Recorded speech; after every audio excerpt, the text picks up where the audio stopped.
Okay, so we're gonna do some elevator problems in this video. If we were at school, I would just take you to the elevator. A bunch of us would get in, and I would bring a bathroom scale with me and stand on it. And then you can see what the bathroom scale says as we go up and down in the elevator. However, we're not at school. I cannot go to the school right now. I'm at home. So what I'm gonna do is do my best to be a human elevator. Me and this baking sheet here. I'm gonna lift this up and put it back down, and that's gonna be like an elevator. And I've got a scale on this elevator, and I've got an apple on the scale. And right now it's reading 200. Oh, it turned off.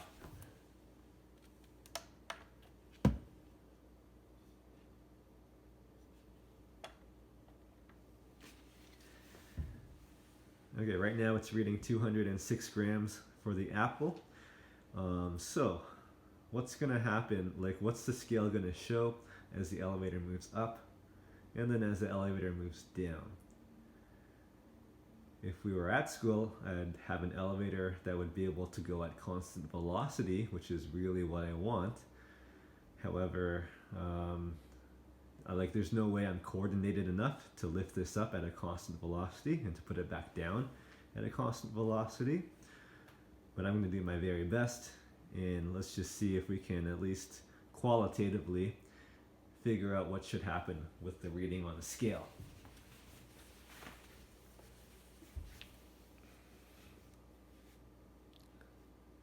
All right.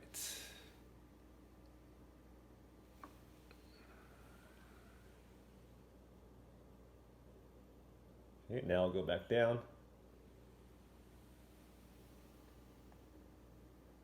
Let's try again.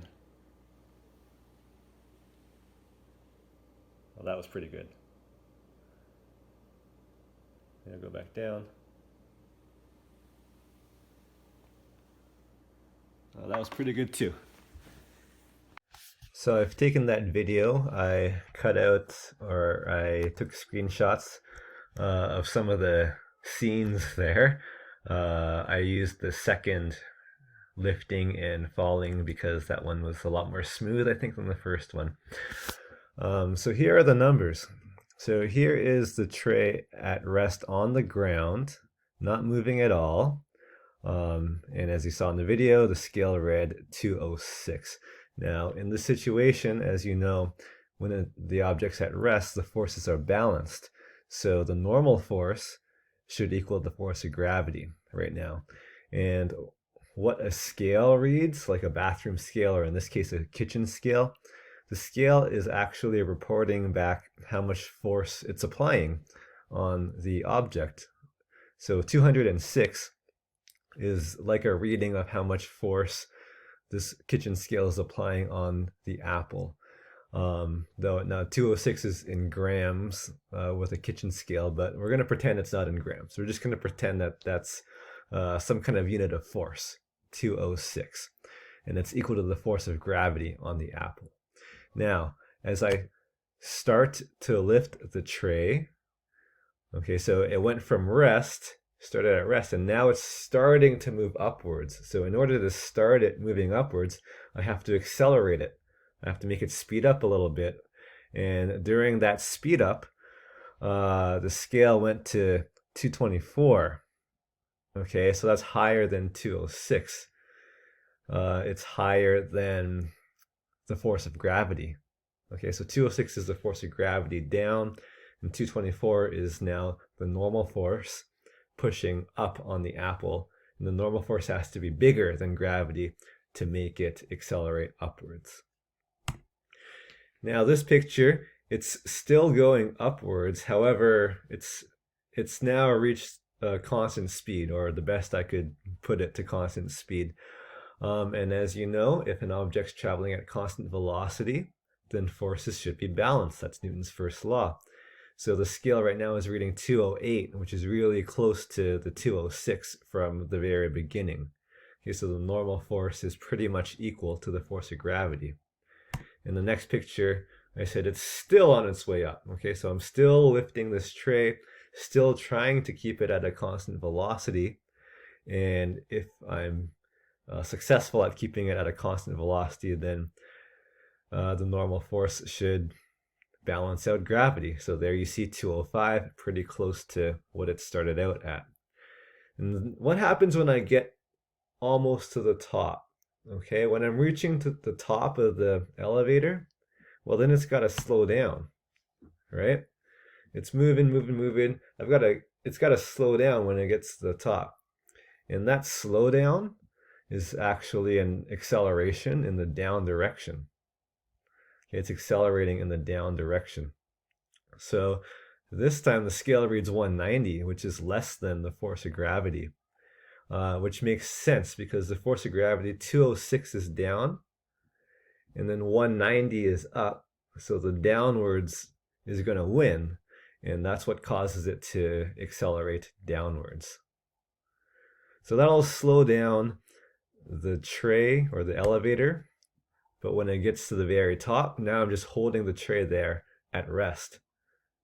And if I'm holding it at rest, forces are balanced, 206. Now I'm going to start going down again. Okay, so my tray was at rest, I was just holding it at rest. And then I start bringing it down, and I try to bring it down at constant velocity. But I have to go from rest to some kind of downward velocity. So I do have to accelerate it for a little bit to get it to that velocity. And during that acceleration, it's accelerating down. And if it's accelerating down, then the downward forces need to win. Right? So gravity is at 206, normal force is at 193 in this case. So the downward force wins. That allows the tray to accelerate down, pick up speed going down. But then once I get it to constant velocity again, it's still moving down, down, down, down. But when it's moving at constant velocity, forces are balanced, and you'll see it reads 207 here. Okay, really close to that 206. And now it's going down, and it's about to come to the ground. Okay, it's about to come to the ground. So it needs to slow down, right? It needs to slow down, or else it'll just crash into the ground. So when it slows down again, it's moving down and slowing down. So therefore, the upwards forces has to win. I need the acceleration to be up. So the normal force, the scale is reading 228, which is bigger than the force of gravity of 206. And all these concepts here, I summarized on the last slide. You're going to need to know these concepts if you're going to solve elevator problems, which I'll show you in the next video. Got a few elevator problems to solve. Okay, but it's really, really important to realize, or just look at the situation and always ask yourself, is the object going at constant velocity? Yes or no? If the answer is yes, then you know for sure that the normal force is equal to the force of gravity. If the answer is no, then it must be accelerating. Then you ask, is it accelerating? Is the elevator accelerating up, or is the elevator accelerating down? And if the elevator is accelerating up, then the upwards forces has to win. So the normal force acting on the person in the elevator has got to be bigger than the force of gravity pulling the person down. And the other way around, if the elevator is accelerating down, then the force of gravity has got to be bigger than the normal force. Okay, and it's very, very key to be able to identify which way it's accelerating. Okay, there's two ways you can accelerate upwards.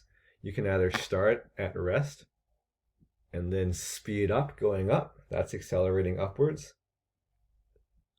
Or the elevator can be moving down and then it has to slow down as it comes to a stop at the bottom. That's also upwards acceleration. Okay, you got to be really careful to identify the correct direction of acceleration. So we're going to apply actual numbers to this in some problems in the next video. I'm going to go over the problem solving strategies, drawing free body diagrams and all of that as well. All right, I'll see you there.